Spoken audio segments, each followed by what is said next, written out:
actually articulate why you do what you do so that somebody else can do it in whatever context or circumstance they're in their own way using those guiding principles. And I think if we did that as leaders, we'd have far greater followers, other leaders that we can then send out and would do far greater things than even we would because they've been equipped well to think, not just do.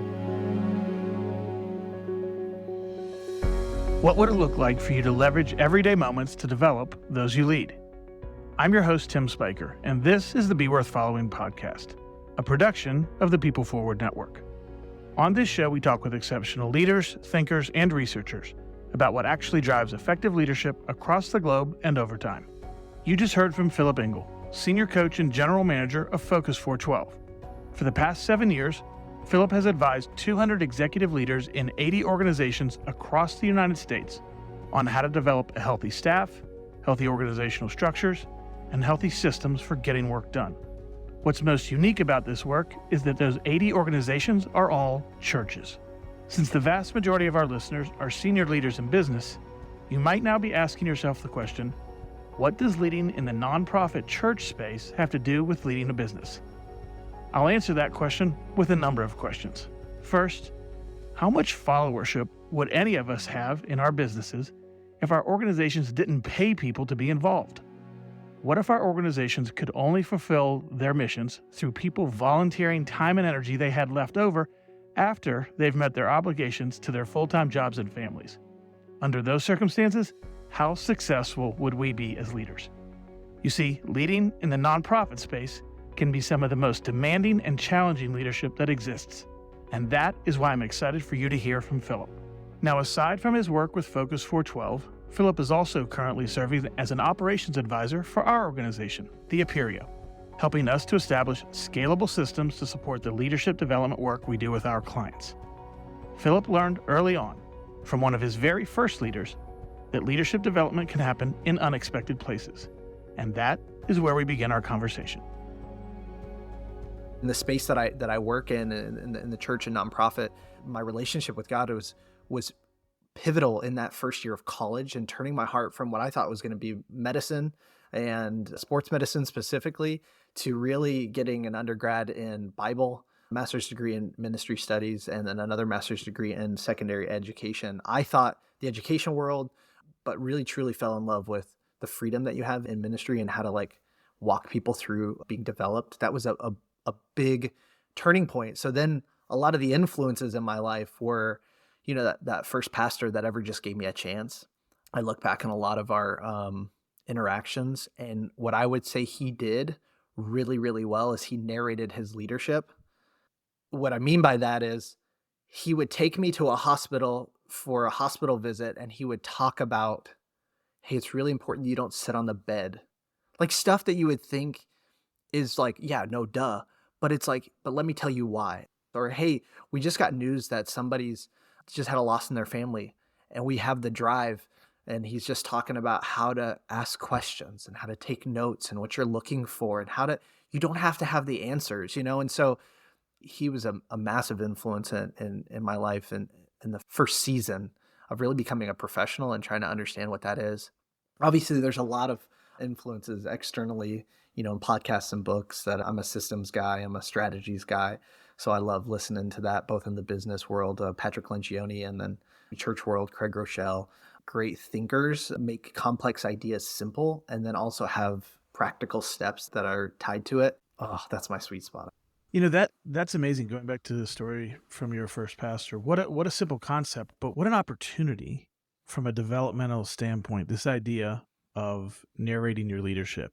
I'm going to do the thing, I'm going to lead, but oh, by the way, on the side, I'm going to have a conversation with you about exactly what I'm doing so that there's more going on here than just executing in the moment, that you're getting a chance to grow and develop by kind of the story behind the story, which I think is really, really smart, really efficient, very organic, very human.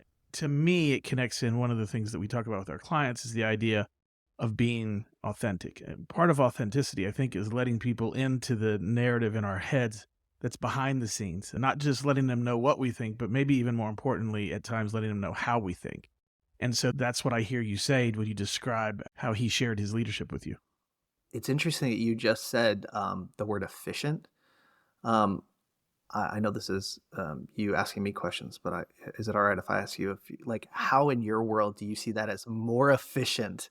Because I would say most leaders would say, I don't have time to explain why I do what I do. I just need you to do what I tell you to do, which of course in our world in leadership and leadership development, you're like, that's the wrong thing. But like, why did you feel like that's an efficient development track versus inefficient?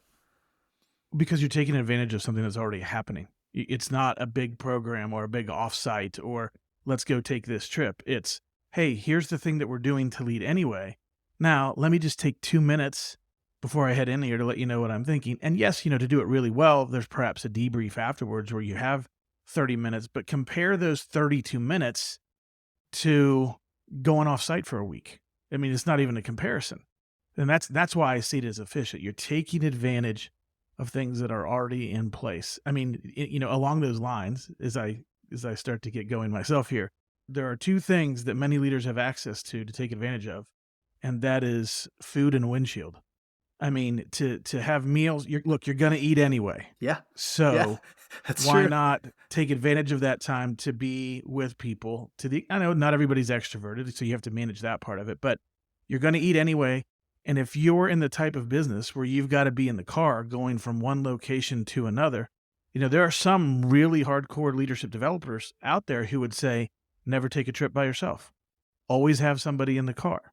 And so I think just how do we take a look at the things that are already going on around us as leaders and say, how can we leverage those to help grow and develop others? That's where I see it as being efficient.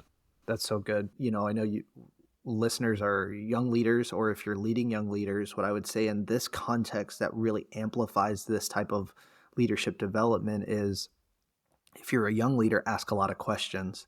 If you're leading young leaders, I would say look for whether they are um, taking that time, because if I had windshield time with you or I had meals with you, it's a 1x return if I learn how to respond in this situation because you narrated your leadership in this situation versus I actually now have principles that I can apply to a myriad of situations afterwards. I was just on a call this last week with a leader that's like, I've invested 4 years into this guy. And still, every time something happens, it's like it's the first time it's happening. And I'm saying, oh, because he's learning circumstantially, he's not learning contextually. And so look for leaders that are learning contextually. I'm saying, and I say this a lot about my kid. I have the oldest is 11, and I say, don't touch the stove. He knows exactly what I mean. The stove is hot. Don't touch it right now, not ever. Whereas my 6-year-old, I just don't want him to touch the stove but I don't want him to not touch the stove ever, so that's the difference of maturing of a leader. So, well, what you're separating there becomes so important. And I think this is true as we think about the development of other people who we want to see them grow and thrive is the separation of the context from the principle. To be able to separate those two, look, they're both important, but the principle always applies and the context always matters, but it doesn't mean you're going to do everything exactly the same way. And I think your example with your kids is a perfect one. I never want you to burn your hand. That's the principle. that's it. And That's what right. the 6-year-old can understand versus the 11-year-old is different. And so it isn't the same rule for the 11-year-old as it is for the 6-year-old. Now that's perhaps a bit of a rudimentary example, but one of the places where I think about that we have great opportunities to learn from leadership is the military. The military has great stories over time, but one of the problems with military examples is that I'm willing to place a bet that neither you nor I Army crawled into the office this morning with live ammo going over our heads. Right. That's not our context. And so when you're learning about a leadership idea from whatever context it is, and here, you spend most of your time in the nonprofit space. And so whatever that context is, to be able to say, this part is context. In the military example I just said, bullets going over my head is context. What is the principle? Maybe the principle is work ahead of time so you can be calm when the pressure's on. That applies no matter whether it's a bullet or a client who's coming down on you hard or an economic turn, that you've got to do the inner work to be ready for those challenging and pressure-filled moments. That's the principle. And so if we as leaders can separate the context from the principle, teach to both matter, but draw a line of distinction, then the people we're developing, they'll be better when the context is the same. but then they can take the principle and they can apply it in a different context, and you've multiplied their capabilities. So I think, I love your example with your kids. It's that discipline, though, to actually say, why am I making this decision right now this way? Because I'm already innately taking the context, taking the circumstances, taking principles I've learned from the past. And I think it's that discipline that you're talking about is actually articulate why you do what you do so that somebody else can do it in whatever context or circumstance they're in their own way using those guiding principles. And I think if we did that as leaders, we'd have far greater followers, other leaders that we can then send out and would do far greater things than even we would because they've been equipped well to think, not just do.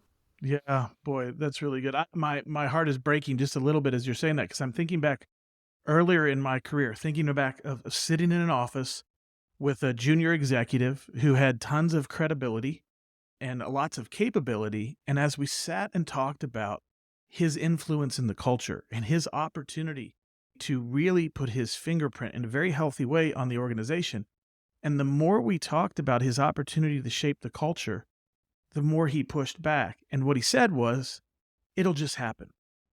It'll just happen. We don't really need to do anything intentionally. It'll just happen. And I thought, what a squandered perspective, what a squandered opportunity to not be more intentional about how you're shaping things. And we want to take advantage of the natural opportunities that are handed to us. Yes, sometimes we need to do the program, the offsite, the time away. We need to do those things. But the more frequent leadership and cultural development opportunities that exist are just in the day-to-day spaces. And so can we be more intentional? Can we be more thoughtful? To use your word, can we articulate what it is? And let me predict this for some of our folks that are listening. When you go to articulate what you're doing, it's actually going to make you better. And I believe that because if you're not forcing yourself to articulate it, then you can be a little cloudy, you can be a little fuzzy. But when you force yourself to articulate to somebody else in order to help them, really, really, what am I thinking? Really, really, what am I doing? You get sharper in your own thinking about things because you're forced yourself into that space. So I love your emphasis on articulating what's actually going on. Yeah, that simplicity scales. When we grow towards complexity. So we have to fight for simplicity. And that's what helps us scale. I am fine that my team makes fun of me that I say probably the same 6, 10, 12, 15 phrases over and over and over. But guess what? They know that those things are important to me. And when they parrot it back to me, I'm like, it's finally getting in you, like you get it. Like, this is why that's important. And yes, make fun of me all you want, but you're getting it. And it's shaping the way we think. I'm okay with that. And I would also say this. We help churches with this a lot because there's a lot of transition, just natural transition and churn in lifestyle and stage of life and all of that. And we would say, hey, articulate those things, put them somewhere, and then integrate those into development and training at certain points. Because if I walked into your house and I overheard a conversation, there might be some things I just don't get. I don't understand why you call it that or what you mean when you say that. And it would take me a long time to get integrated into your culture versus you said, hey, here's the Spiker vocabulary, or here's the accent in which we use. It's like, oh man, I can jump right in and I can use some inside language because you've taken the time not just to qualify it, but then canonize it and then now train towards it. So it's like it onboards quick too.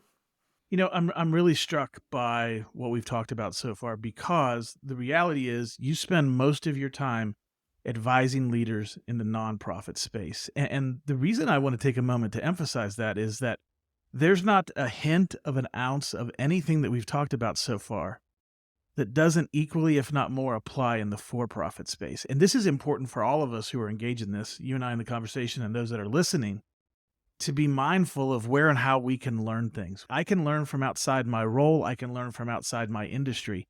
And I can learn from outside my context of for-profit business because there are some other places where different constraints, as in compensation, which we're going to talk about in just a second, what happens when that's not a part of the equation? And so to think about all the things that you just shared, I love it because it means we don't have to be limited to only learning from somebody who's doing our exact same thing in my region of the world. Like, no, we can expand and learn. But that leads me into the thing that I do want people to hear a little bit about, because you're advising leaders in nonprofit.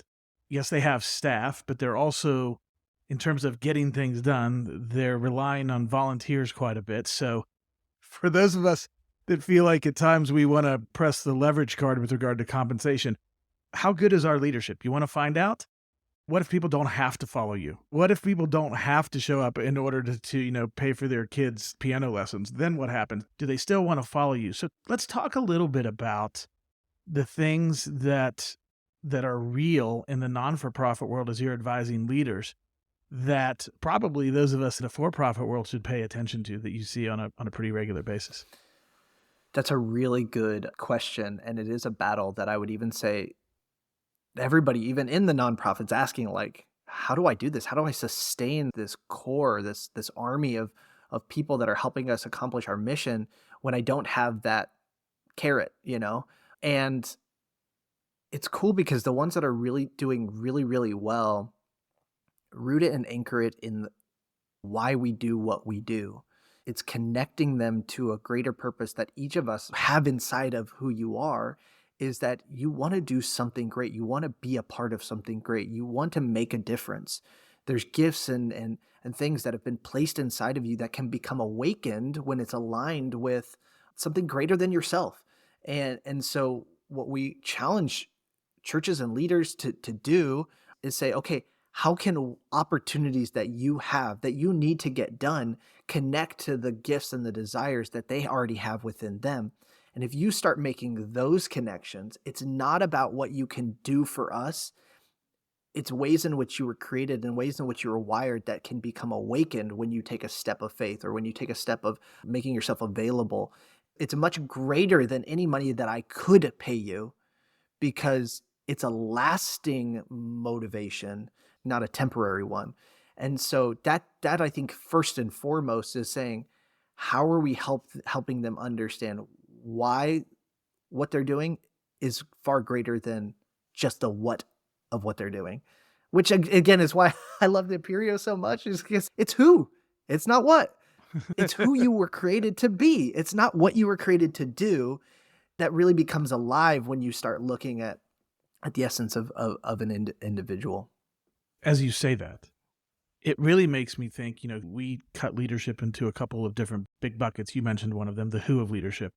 And then there's the what of leadership. And they're forever connected and intertwined. But as I hear you talk about what is the bigger mission, why, and what are you uniquely capable to do, I hear you tapping into the what of leadership that we call unleash motivation. And we're very intentional around that language to say, look, I don't know that you can get a syringe and inject motivation into somebody, but if you have a worldview that says there's something within you that if we just find the right spark is going to catch fire. And you touched on two of the biggest ones that exist. If I want to unleash motivation within somebody, let's make sure that we're talking about why. And of course, many people are right now thinking about Simon Sinek, as I say, that start with why. So many people have been exposed to that concept in that book. But it really is meaningful to say, why am I doing this? And sometimes, by the way, maybe a little special note here for business owners. A good why for somebody else is not how much money you're going to take home at the end of the year as the business owner. That's right. Everybody else, hey, here's the why. We're going to hit new heights in our financials, which I will use to buy my second or third home. Like, that is not a compelling why to someone else, just FYI. But they have whys in their own lives that if you will get to know them and can encourage them towards, if it's financial, what is it that they're saving for? Or maybe I can think of special situations where people are working in order, hey, I'm going to work ahead a couple of months because we've got a really special family time where I'm going to take some extra time off, to be able to help people tap into those kinds of whys in their own life, and then to come alongside the other side that you said, which is to say, how are you uniquely wired? Let's get you into a space where we're tapping into what really drives your passion or what you're really skilled at. And so in the midst of talking about who those individuals are that we're leading, I think the direct connection is very obvious in that ultimately you are unleashing motivation in people when you connect to why and help them find the opportunity to do what they're uniquely created to do. I hear that and I think, man, what a clear connection you're making there. When I think you have to, as a leader, be master connectors of stories. And really this is much easier when you truly believe in what you do is making a difference in the world, and the people that are working with you or for you are an integral part of that. Then you can find a story of a customer whose life has been transformed in a small way, a big way, but like harvest that story, bring that story back and say, guys, I just want to remind you this is why we do what we do. Hey, you had a part in that. Even though sometimes it feels like you're coding for 8 hours a day is not making a difference. Let me tell you about somebody who had interacted with us through our website and was able to get connected to, or was able to purchase this resource, or was able to do this. Like, that was because of you. And what that does, again, it lifts my eyes above just the work, and it reminds me of the why. And it, again, there's a fuel there that we have to be really, really good at taking a small story and then tracking it back and saying, what touch points did our team have to make that happen? And I'll tell you, our organization is not, we're a for-profit organization that works for nonprofits. So I'll tell you, I have people who are support roles every week, and we have an every other week, staff meeting, and I call it Tales from the Trails. And so because they are truly administrative support, and I have to say, because of your work, you allowed us to go here and do that and see this and do that. Let me tell you how valuable that was. And let me tell you about the administrative support on site was raving about how on top of it you are and how value they felt because everything was set up. Like, I have to do that even for our own team, but it becomes like, I want people to know what I get here, I can't get anywhere else. They actually see me, they see the work, and they know the impact that my work makes, and they attach that to stories of real life change. One other thing that nonprofit organizations are working really hard to do to motivate people is to let them know that when you come here, we're going to invest in you as an individual, not just to get the job done, but to be better in other spheres of life. We want you to learn how to lead, how to inspire, how to motivate, how to drive excellence, not just in what you do on a weekend, Sunday church service, or, through your volunteer hours. We want you to be able to know how to take that back home and then take that to your workplace, how to integrate development into how to inspire people in small groups and huddles and rallies. And like, the churches that are doing this really well, the organizations that are doing this really well are saying, we want to be the very best at helping raise the lid of leadership everywhere, not just here. And when you go somewhere and they invest in you just for you, and then you can take that back somewhere else, the loyalty, the commitment, the investment is going to go both ways, back and forth, because I know they don't just want what I can give to them. Yeah, they're not just using me to get what they want. Yep, exactly. I'm encouraged to hear you talk about nonprofit organizations, in this case churches, who are thinking that way, who are thinking, yes, we have a mission that we're trying to help draw individuals and families toward. And at the same time, what if we were to better equip people to be effective in the worlds where they are when they're not with us? I've always felt that space could be that if they chose to focus on it. And it's really encouraging me to hear that some are actually thinking that way. As we get ready to wrap up here, let's talk about the idea of, I know something that Focus 412 does is this concept of going deep. And certainly in our work with clients, and in, I would say, in the organizations and leaders who are doing the best leadership development around them, are connected to this idea. Talk a little bit about what it means to go deep in the work that you guys do. So we're uniquely a coaching organization, and we make a distinction between the difference between a coach and a consultant. A consultant is somebody that has a solution and says, here, apply the solution when that solution breaks. Now, there's consultants out there, we love you. Like we have a different slant, because if it breaks, then it's saying, call me and I'll help you fix it. Whereas the coach philosophy for us is, we believe that everything you need is already in you. We're going to help pull that out and help you organize it, contextualize it. And then when it breaks, you know how and why it broke and how to fix it. So in order to do that, we have to go another level deeper to understand what is actually inside of you. from the vision that you have of what you're trying to accomplish to the team members that you have that are around you to help you accomplish that, to the spirit in which the organization that you're building is built around. What do you value? What are your organizational pet peeves? What do you not like? And so to really like roll up our sleeves and to say, hey, let's get to know you. Now that takes a lot longer, but I think the idea is if we could help more organizations, but we're going to go a little bit deeper, we might not have the long-term retainer forever, but like that could be our greatest joy is that you don't need us anymore. The concept of go deep is really get to know who you are, what you're trying to accomplish, what do you have in there, and then make that the reality of your situation and how you're moving forward and how you're growing, how you're learning. It's really a philosophy of ministry for us. Do you ever find that people are not receptive to that as you go to kind of let's go deeper? It's like, no. Let's just talk about what I need to do. Yeah. That you don't want to get into Yep. the motives and perspectives. So what do you do? What do you do when people are resistant to going deeper? Well, typically when somebody's not willing to go that deep, they might have something to hide. And I think that's back to what we're talking about being authentic. Like when I can actually have somebody see all of me because I really want help, then help can actually be given. So we hit against walls, and we have to tell this to our team internally is you can't care more about it than they do, though you might want to try. Because we have a team that really loves doing what we do, and we hope everybody loves it as much and wants to see change or wants to have great success. But some people are just looking for a silver bullet, and we have to give them what they can handle in that season, and then ultimately just say, this may not be a good fit for us with you because we're not a silver bullet. Like it actually takes your work to do it. We just have principles and guidelines to help you walk through it. So sorry. You're making me think of a previous guest that we had on the podcast, Dave Lovell, and he talked specifically about moments when he felt like if I care more about your development and your growth than you do, then this isn't going to work very well because that's not water that I can carry, at least not for very long. And, that's the hard stuff about leadership. Henry Cloud wrote a book. For those of you who don't know Henry Cloud, like big props to Henry Cloud because he's a wonderful thinker, writer. A lot of people don't know he's actually a wonderful businessman. He's not known for that, but he's bought and sold businesses. But he wrote a book called Necessary Endings.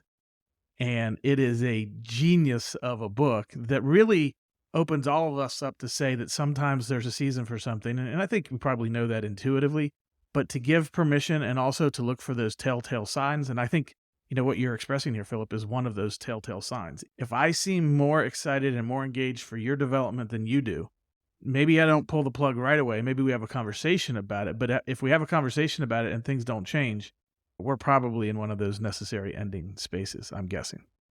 Well, and still thinking about this concept of deep, it's like when you look at, I love the tree illustration because something has to go really, really deep in order to go really, really tall, really, really strong. And that's like what good sustenance comes quickly, like would you rather have something baked over hours or warmed up in the microwave? Like you would much rather have something. And so we have to recognize that like good things take time.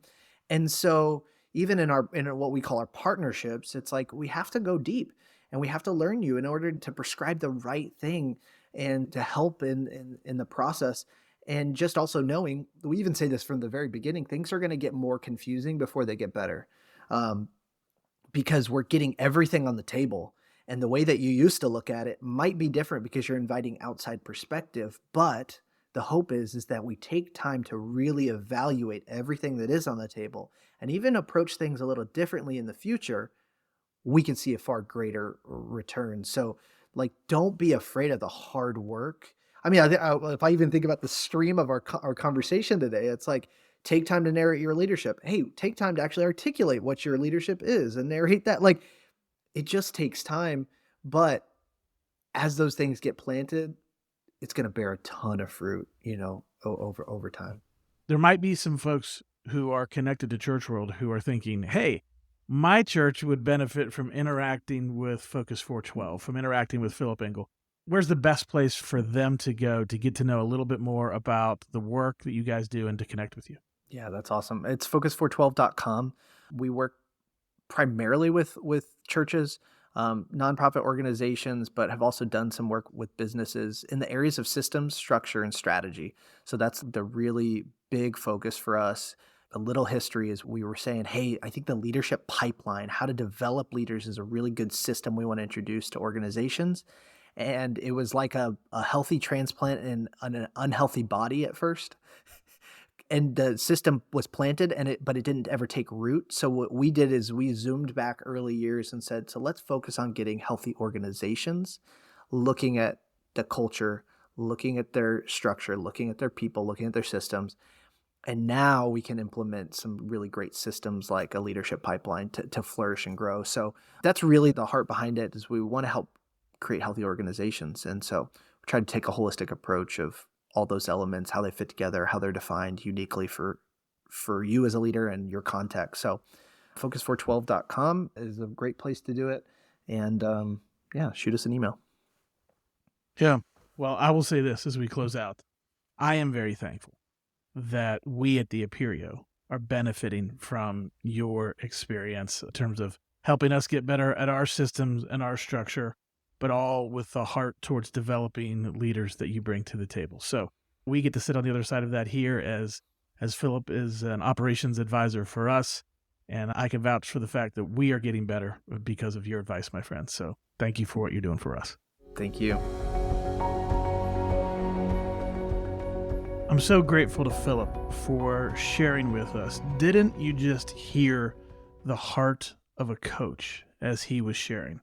That really struck me, and there's a lot of wisdom in there, and I'm so thankful for getting a chance to visit with him. There are a couple of things that I want to talk about as we come out of the conversation and wrap up our time with Philip. One of them is the idea of leveraging nonprofits for leadership development. Let me tell you what I mean by that. You know, our organizations, as much as we might want to have all the developmental opportunities in the world, sometimes we're a little short. Sometimes we need some other sources to help us develop the leaders in our organizations. And as I listen to Philip talk about working with nonprofits, and specifically his world, he's working with churches, it reminds me of the possibility of that world helping us in the for-profit business. And what I mean by that is, what if you think about some of your up-and-coming leaders and you ask them to identify a nonprofit that they care about, a nonprofit that they would want to contribute their time to, and what if they were to go and volunteer in a position of leadership within those nonprofits? Now, you might say, well, okay, hopefully that does something for them, but here's what we have to do in order to leverage that to make it count. We have to be in an ongoing dialogue with them. That is to say, hey, go pick that nonprofit who has a mission that you care about, volunteer your leadership, get involved with projects and initiatives they have going on, go lead those, and then back here at the office, let's talk about how that's going. Let's talk about how you're thinking about leading. And all of a sudden, you have this live, real leadership development opportunity with people where they get to contribute to something that they really care about from a passion standpoint, but also can serve as great leadership development. So as I was talking with Philip, it reminded me that there's this opportunity, kind of a for-profit, not-for-profit partnership in a sense, to say that we can leverage that world and that world can benefit from the leaders in business going out and learning and helping to lead key initiatives. And then we continue to process that leadership experience with them so that they can learn. Because I'm telling you, it is a challenge when you don't have the compensation lever to pull on. When you can't just say, hey, this person has to show up on time or they have to do the work and get it done on time. Because if they don't, it's going to hurt their compensation. It's going to hurt their employment. You don't have that lever to pull on when you're leading volunteers in a nonprofit. And some people will say that that is maybe the toughest place to lead. And so it is a great place to lead, but not only a great place to practice and get better at leading, but it's a great place to contribute. There are so many nonprofits that are helping with so many wonderful causes. And so as we think about growing and developing leaders, think about the possibility of having some of your leaders engage in the nonprofit space, a space where they don't have that compensation lever to pull on, in order to grow and develop them as leaders. But the only way that will really happen at its highest level is if we, as the developers of those leaders, are engaging with them on a regular basis about their experiences so that they are evaluating and learning from them, not just engaging with them. So that they're pausing and thinking and learning. We can help make that experience very rich and developmental for them. I want to say one more thing before we sign off today. And that is, did you notice the part of the conversation where Philip and I were talking about leveraging everyday opportunities for leadership development? There are so many opportunities to take advantage of. It's kind of like hidden in plain sight. Philip was talking about narrating your leadership. Are you letting people know what you're about to do and why you're about to do it, and talking with them ahead of time as they're perhaps flies on the wall to your leadership? And then we talked a little bit, mentioned there, the connection between authenticity, how it's important for leaders.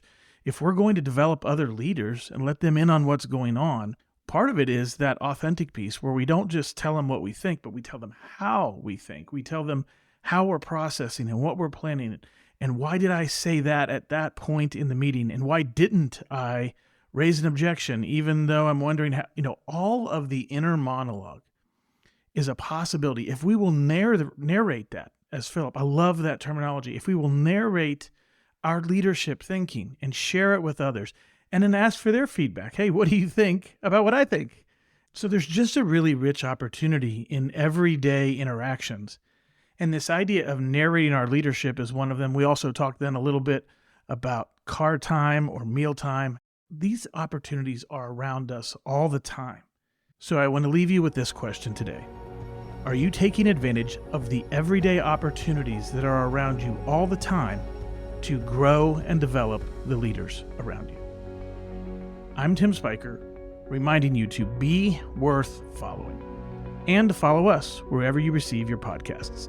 If you've heard something valuable today, please share this podcast with your friends and colleagues. And if you're up for it, leave us a 5-star review. Thanks for listening.